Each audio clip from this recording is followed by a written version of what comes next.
So shoutout nga pala dyan sa kaila sir, napakasaludo ko po sa inyo sir na nagtatrabaho kayo dyan sa airport. Thank you so much po sa inyo sir, mabuhay po kayo, God bless po, thank you.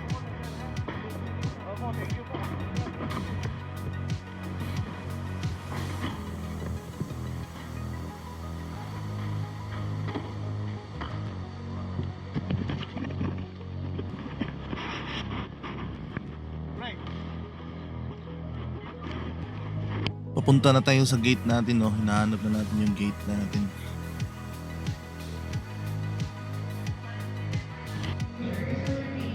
So, andito na tayo sa gate natin, no? Tamang tambay na lang muna tayo habang nag-aantay ng flight natin.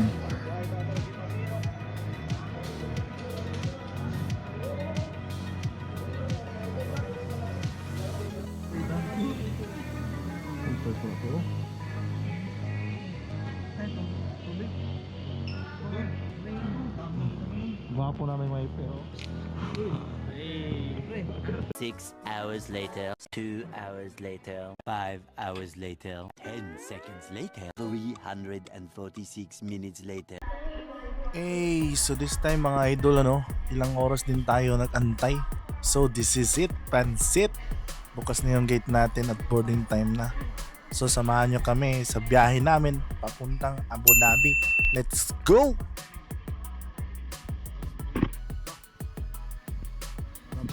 So sa hindi pala nakakaalam mga kabiyahe, 120 kami na crew ang babiyahe ngayon at isang company lang yun. Yung barko kasi namin ay may hawak ng 3 company. Iba yung company ng taga-hotel, ibang company din yung taga-gali, at ibang company din kami sa technical.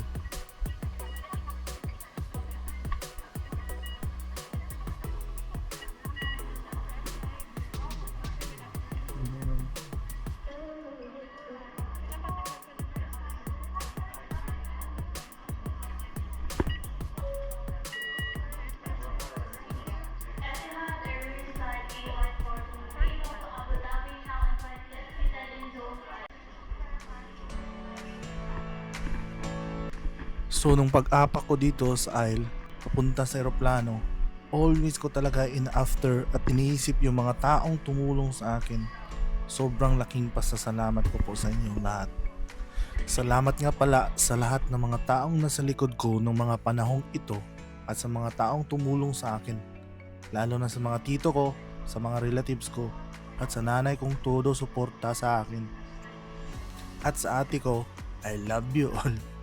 Soon mababalikan ko din kayo at masusuklian ko din kayo yung mga kabutihan nyo, lalo na kay Lord na naggabay sa atin sa lahat ng lakad natin. Hindi hamak ang mga pag-aasikaso ng papeles at sandamakmak na training at requirements sa cruise ship, lalo na sa medical, pero sobrang smooth ang transaction natin. Kaya kayo mga kabaro ko, always manalig sa itaas, hindi na tayo pababayaan. God bless you all. Thank you Lord. I love you all.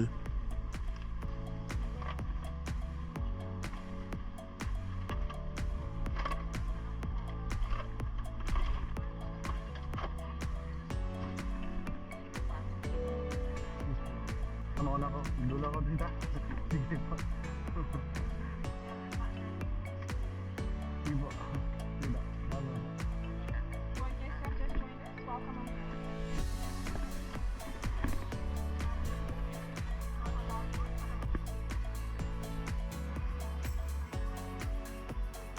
So, thank you nga pala sa mga staff ng Etihad, nilagay tayo sa Windows side.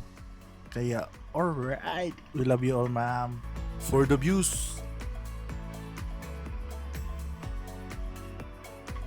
So, galing Manila, may dadaanan tayong lugar na Danang, tapos Bienten, Maging paglaki mo! Sandala ba? tapos anong kasunod nito, Patna, Ano ka magsalita na ganyan? Ahmedabad. 5 hours yung oras, tapos 6 hours, Bakit gusto mo maging sundalo? Hulihin ko ang mga bakla. 7 hours. So Abu Dhabi yung last natin, nasa 8 hours and 24 minutes.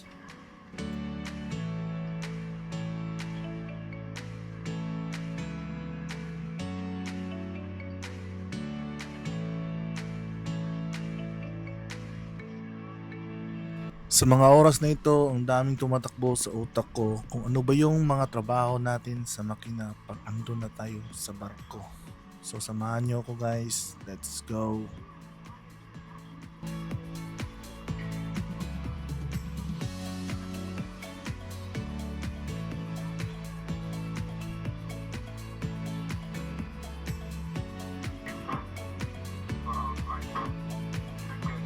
So sa mga oras na ito guys no, paalis na yung plane natin. So ready na tayo for take off.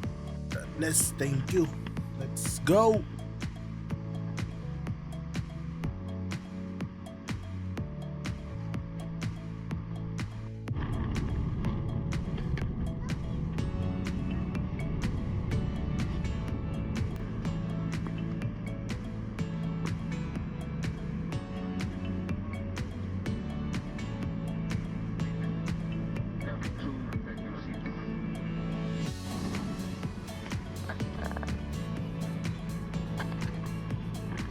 So shout out nga pala dyan sa mga Tukalunyans dyan sa barangay Umapad Mandawi, Cebu City.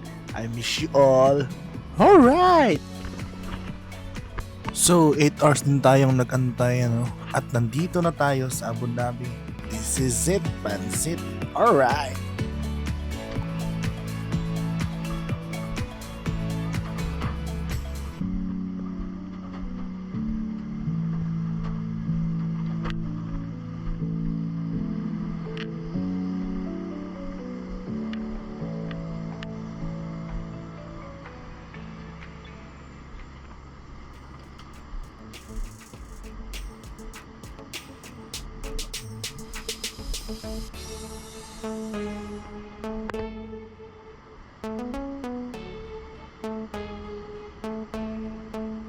So sa mga kabiyay kong Pinoy dyan, big shoutout po sa inyo sa mga OFW na nakipagsapalaran sa iba't ibang bansa para sa pamilya nila at para sa ikagiginhawa at maiangat ang pamilya nila sa hamon ng buhay. Kaya mga kabiyay, kung nasa Abu Dhabi ka man ngayon or sa ang sulok ng mundo, saludo po ako sa inyo. Stay safe. God bless. Alright.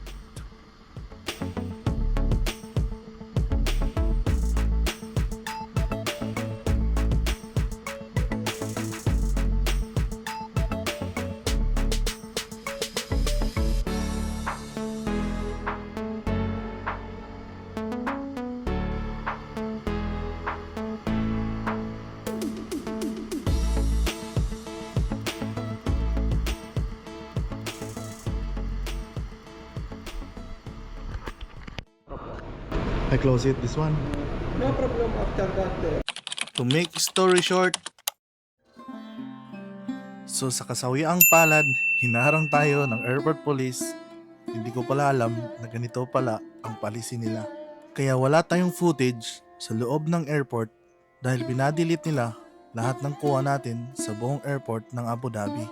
So mas mainam pala mga kabiyahe, bago tayo mag-travel ay mag-research tayo sa bawat bansa na pupuntahan natin. So kinakabahan ako ng mga time na ito nung in-interview ako ng airport police dahil sa possible pala tayo na makulong kung lalabag tayo. Mabuti na lang ay may mga valid tayong reason kung ano ang purpose natin sa pagtitake ng video, at nung nalaman nila na vlogger pala ako, kaya natuwa sila at ngayon subscriber na natin sila. Alright! 10 seconds later, 346 minutes later. So, sa ilang oras, natin na paghihintay at boarding time na, at may good news pa tayong balita na sa business class pa tayo galing dito sa Abu Dhabi papuntang Madrid.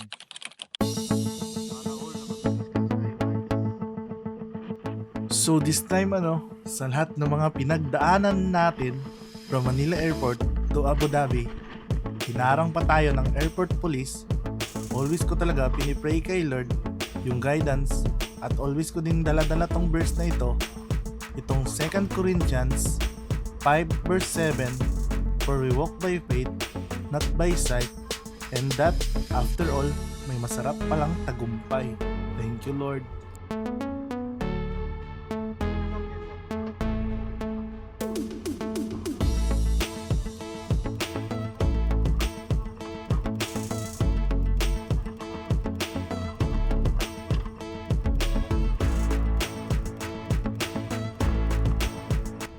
Ang sarap pala ng pakiramdam sa business class, ano?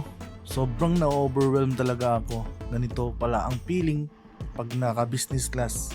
Yung lahat ng gusto mo, ibibigay nila. Kaya lahat ng kabaro ko, huwag matakot sumubok. Kasi kung hindi mo susubukan, hindi mo rin malalaman.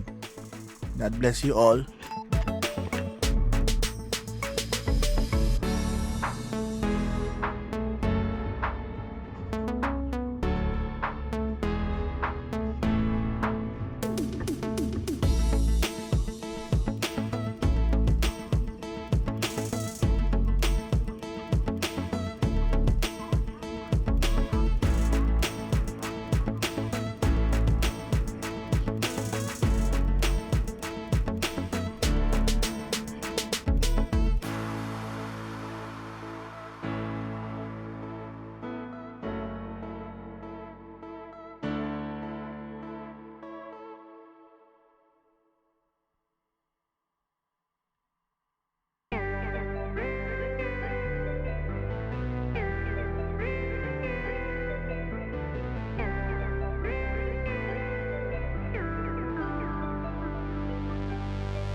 So iba talaga yung pagkain sa economy at sa business class, ano?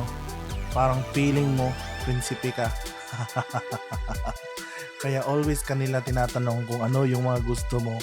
Like drinks, food, anything what you want ay ibibigay nila. Kaya sobrang pasasalamat ko sa company ko, lalo na sa staff ng Etihad. We love you all. God bless.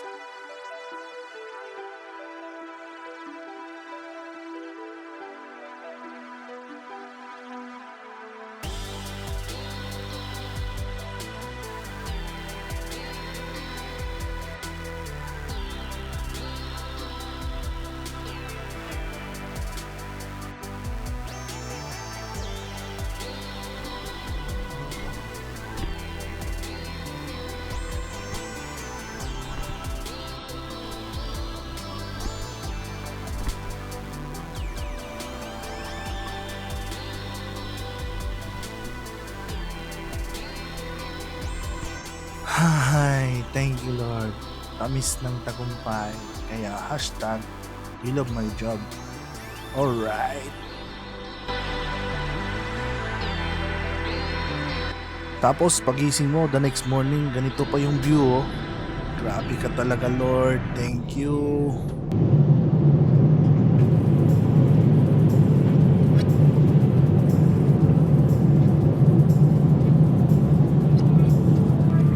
Ladies and gentlemen, we are on a flight report. Please continue to seatbelt and ensure that you keep back to the flight. The safety continuity area shows the flight plan identifying in order to stay in front of the aircraft. Please review this info and please locate the attendant exit using the signs now. The nearest exit may be behind you. In an evacuation, leave all your belongings behind and follow the damage instructions. Thank you. Cruise is forever.